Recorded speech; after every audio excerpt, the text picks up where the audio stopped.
Bismillahirrahmanirrahim. Assalamualaikum warahmatullahi wabarakatuh.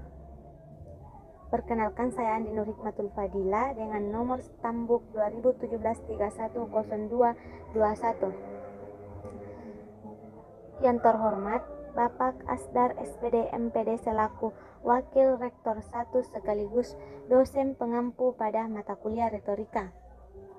Terima kasih atas kesempatan yang diberikan kepada saya untuk mempresentasikan tugas akhir pada mata kuliah kali ini.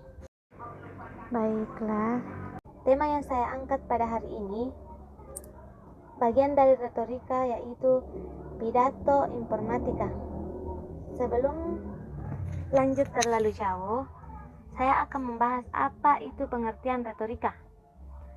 Retorika adalah seni berkomunikasi atau berbicara secara lisan yang dilakukan oleh seseorang di depan publik secara langsung atau bertatap muka. Istilah retorika sekarang ini sering dikenal dengan istilah pidato. Nah, kemudian apa itu pidato informatif? Pidato informatif adalah pidato yang bertujuan untuk menyampaikan informasi kepada publik atau khalayak agar publik menjadi tahu akan sesuatu, di mana suatu informasi dapat diyakini sebagai fakta atau alat untuk menyajikan sesuatu. Kemudian kita lanjut ke tujuan. Apa itu tujuannya pidato? Tujuan utama pidato informatika adalah memberikan atau menyampaikan informasi kepada pendengar akan sesuatu. Dalam pidato informatif, seorang berbicara menerangkan atau menjelaskan pendapatnya tentang suatu pokok persoalan agar publik mengetahuinya. Nah, di sini pembicara menyerahkan keputusan sepenuhnya kepada publik tentang informasi yang disampaikan. Kemudian kita masuk pada bagian metode menulis pidato informatika, di mana terbagi menjadi atas 5, yaitu metode definitif, metode uraian, metode perbandingan, metode ilustrasi, dan metode analisis. Di mana metode definitif adalah pada metode ini pembicara memberikan keterangan singkat yang sudah pasti tentang informasi yang disampaikan kepada publik dengan sejelas-jelasnya.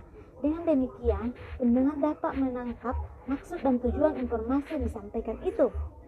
Kemudian, metode uraian, di mana pada metode ini pembicara memberikan penjelasan tentang informasi yang disampaikan kepada publik untuk dipahami. Penjelasan yang diberikan hendaknya dijelaskan sedetail mungkin. Selanjutnya, metode perbandingan.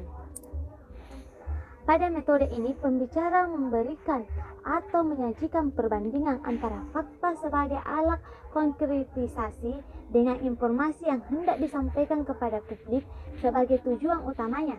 Keduanya diperbandingkan dengan menggunakan metode definisi dan uraian. Selanjutnya, metode ilustrasi, di mana pada metode ini pembicara menambahkan ilustrasi sebagai penguat suatu agar publik tidak mudah bosan untuk mendengar informasi yang hendak disampaikan. Namun, ilustrasi ini harus ada kaitannya dengan tema informasi sebagai bentuk perbandingannya. Nah, kemudian yang terakhir yaitu metode analisis, di mana metode analisis ini terbagi atas 4 bagian, yaitu analisis bagian, analisis fungsi, analisis proses, dan analisis kausal. Di mana analisis bagian pada metode ini pembicara menjelaskan dan mengelompokkan bagian-bagian suatu informasi yang disampaikan kepada publik. Dan selanjutnya analisis fungsi. Setelah mengelompokkan bagian-bagiannya, pembicara menjelaskan fungsi-fungsi dari setiap bagian itu.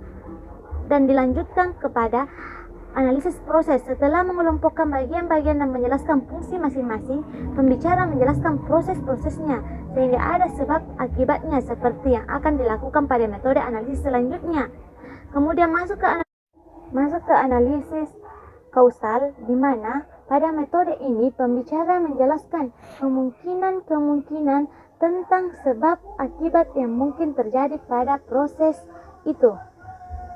Nah, sekarang kita masuk pada jenis-jenis pidato informatif, di mana Di sini jenis-jenis pidato saya bagi menjadi 6 bagian, yaitu kuliah, ceramah, referat atau makalah, pengajaran, wejangan informatif, serta pidato informatif dalam kesempatan khusus.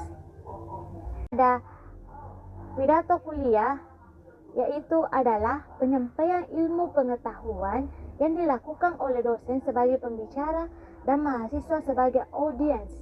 Dalam kuliah, salah satu bahan atau tema dari bidang ilmu tertentu ditawarkan lewat sejumlah mata kuliah yang diberikan. Cara penyajiannya biasanya dengan membaca teks yang telah dipersiapkan dengan menambahkan penjelasan secukupnya. Kemudian masuk pada jenis pidato ceramah. Pada dasarnya, tujuan ceramah adalah memberikan informasi dan pengetahuan. Oleh karena itu, bahan yang diceramahkan harus dipersiapkan dengan teliti.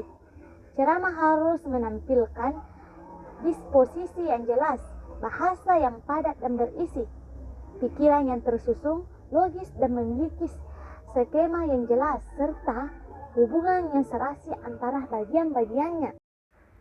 Sekian dan terima kasih. Saya akhiri dengan ucapan Assalamualaikum warahmatullahi wabarakatuh.